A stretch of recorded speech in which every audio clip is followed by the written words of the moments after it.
Nah, Yohanes itu kira-kira tahun 90 dia tulis ini. Jadi 30 tahun sudah mati semua ini rasul-rasul, tinggal Yohanes yang ada yang tidak mati syahid. Dia satu-satunya yang mati sakit aja, umur 90-an.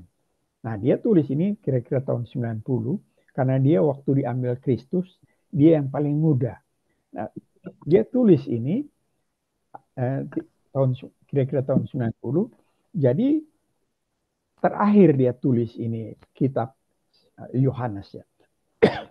Dia bilang jika kita berkata bahwa kita tidak berdosa, maka kita menipu diri kita sendiri, kebenaran tidak ada dalam kita. Ayat 10 lebih keras lagi. Jika kita berkata bahwa kita tidak ada berbuat dosa, maka kita membuat dia menjadi pendusta, membuat Tuhan menjadi pendusta. Dan firman-Nya tidak ada di dalam kita. Nah, jadi kita dapat anugerah khusus itu bukan berarti kita itu langsung sempurna. Selama ada daging dan darah, ini masih jatuh bangun. Tapi di jatuh bangun ini sudah mulai terarah kepada, karena ada Roh Kudus, ada firman yang kudus untuk mengantar kita kepada keserupaan dengan Kristus. Dan lagi sebelum. Ya itu, kalau dikatakan bahwa anugerah umum itu tidak menuju kepada keselamatan atau belum memperoleh keselamatan, kan kita bisa lihat bahwa bisa air bah, kisah Sodom dan Gomora kan tidak menutup kemungkinan di antara mereka itu ada orang-orang yang baik juga kan. Tetapi ya tetap mereka juga ikut menjadi binasa.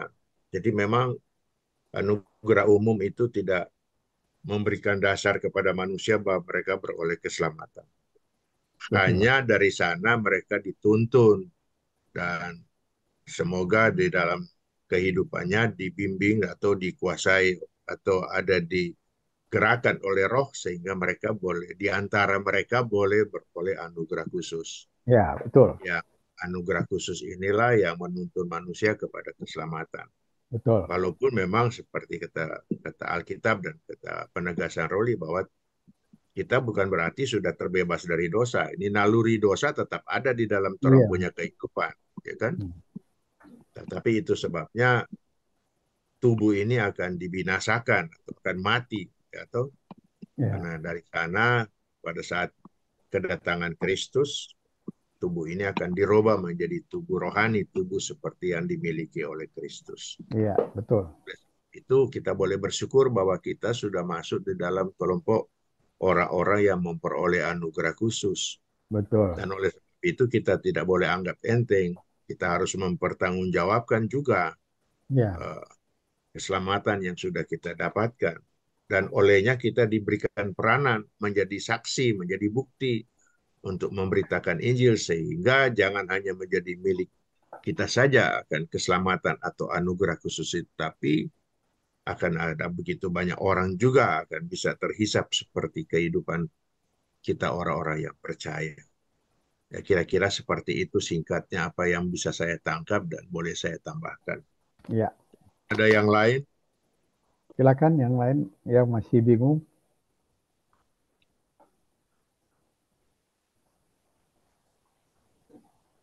Tadi Roli ada singgung soal pemerintah dari Roma 13. Saya Ya. pernah teliti itu, Roli, dan Ya. saya datang pada satu kesimpulan pemerintah yang dimaksud di dalam Galatia itu sebetulnya bukan pemerintah duniawi, tetapi itu the power of divine.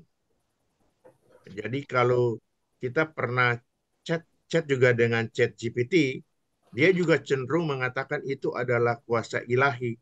Karena kalau pemerintah yang dimaksud oleh pemerintah dunia, itu sama seperti yang dikatakan oleh Yesaya dan di dalam Alkitab KJV disebut government, langsung dikatakan government.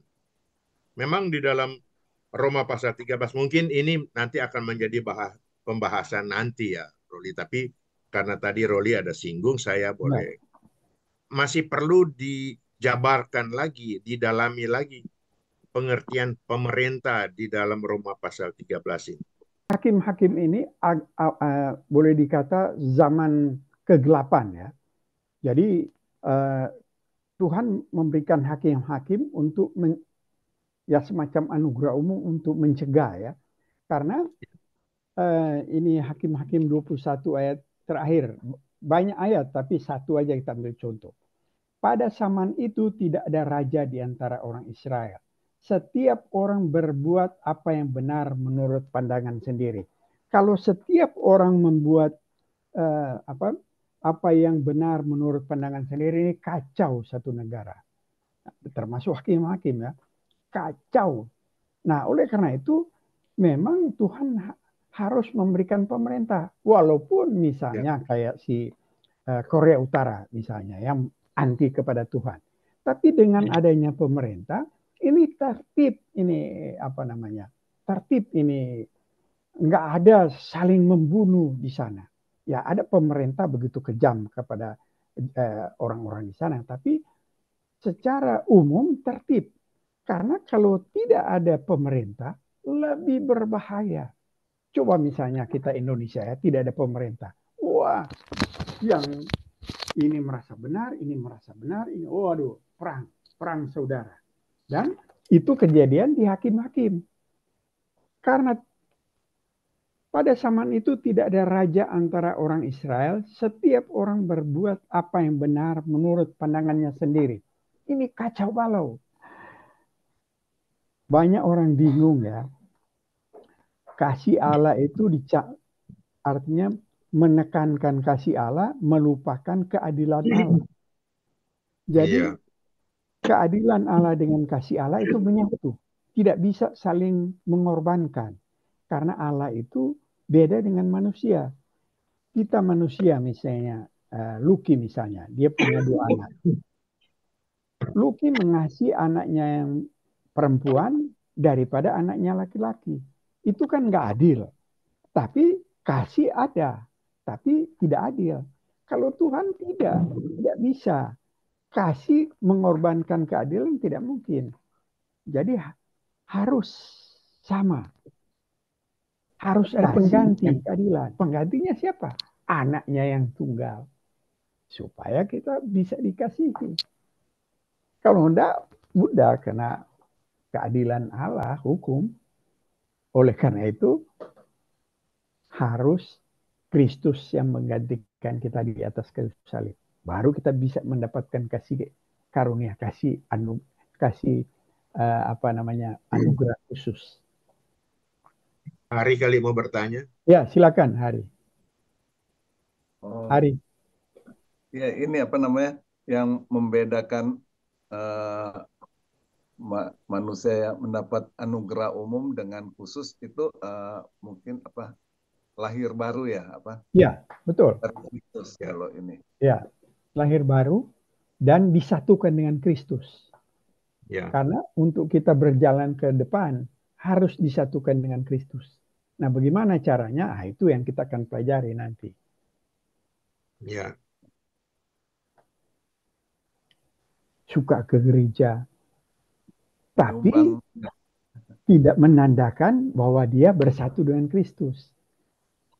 Nah, bagaimana dia bersatu dengan Kristus? Ada hal yang perlu kita perhatikan di Alkitab. Misalnya satu contoh. Orang yang bersatu dengan Kristus pasti punya kesukaan untuk mempelajari firman. Nah, itu yang kita akan pelajari nanti. The only one. Tidak ada lain. Nah, itu tidak boleh diganggu-gugat. Begitu ada yang menyatakan lain, berarti itu bukan Kristen yang sesungguhnya. Nah, itu. Nah, memang ini anugerah umum ini sangat penting kita mengetahui supaya kita jangan bingung dengan anugerah khusus ya. Jadi bukan kemampuan orang, jadi itu pemberian, itulah anugerah khusus. Jadi kalau dia nggak percaya berarti dia nggak dapat anugerah itu. Begitu. Jadi bukan kemampuan kita untuk percaya, oh Allah Tritunggal, oh kita perlu percaya. Nggak bisa, itu mesti pemberian dari Tuhan. Karena kita sudah jatuh dalam dosa, bagaimana kita bisa mau percaya kepada Tuhan? Judge orang itu karena dia masih hidup. Karena bisa saja di akhir-akhir dia punya kehidupan, dia bertobat. Bisa kan? Jadi kita tidak bisa judge itu. Ya, untuk sekarang ya kalau misalnya ada dekat dengan doakan saja untuk supaya dia bisa kembali. Karena selama ada waktu, tadi Roma Roma 2 ayat berapa tadi? Roma 2 ayat 4 tadi ya.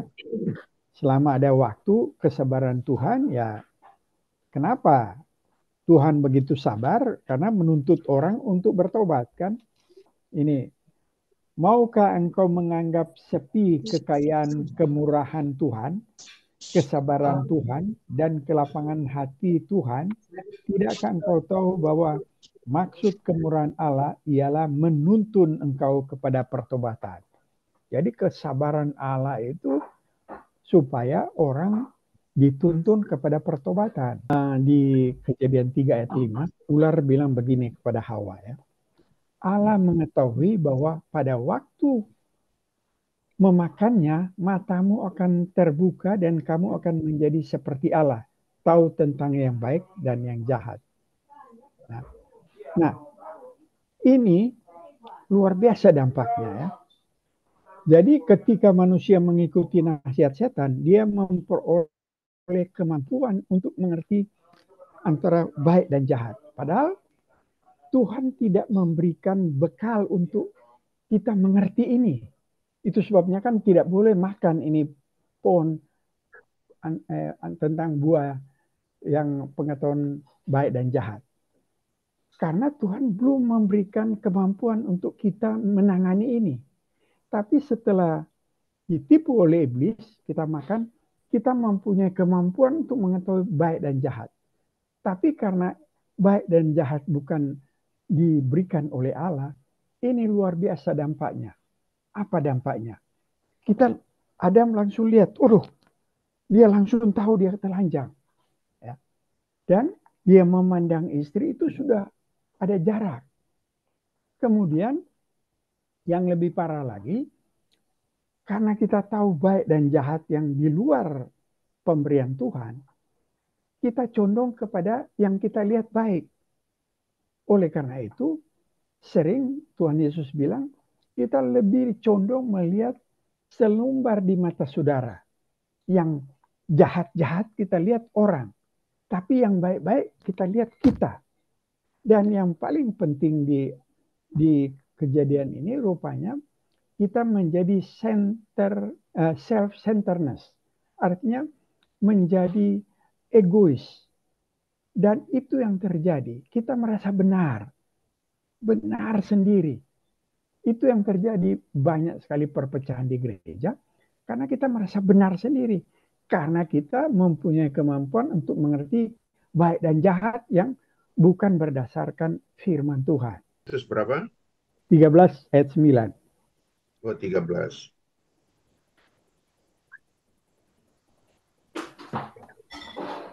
Sebab pengetahuan kita tidak lengkap dan nubuatan kita tidak sempurna. Nah, pengetahuan kita tidak lengkap. Belum bisa kita mempunyai kemampuan untuk mengerti baik dan jahat. Yang itu sebabnya pohon itu tidak boleh kita makan. Karena Tuhan belum memperlengkapi kita. Walaupun sekarang kita sudah banyak belajar, pengetahuan kita tidak lengkap. Tetapi kecenderungan keegoisan kita itu mulai terjadi pada waktu jatuh. Misalnya ya, seperti Lucky sama Paul kasih contoh Erastus Sabdono. Dia merasa dia benar. Karena ini pengetahuan baik dan jahat ini. Orang kiri kanan bilang salah. Tidak, dia merasa dia benar. Itu dampak daripada pengetahuan baik dan jahat ini. Itu keegoisan kita yang ada di dalam semua kita. Nggak ada terkecuali. Nah, oleh karena itu, kita yang mau merendahkan diri, Tuhan Yesus bilang jadi murid. Untuk kita belajar, karena kita tidak lengkap. Pengetahuan kita tidak lengkap. Nah, kita belajar terus sampai dipanggil oleh Tuhan. Begitu kita merasa kita sudah oke, Ini karena pengetahuan baik dan kita condong yang baik. Yang jahat itu orang lain. Merasa benar sendiri. Itu yang banyak terjadi di gereja-gereja kan.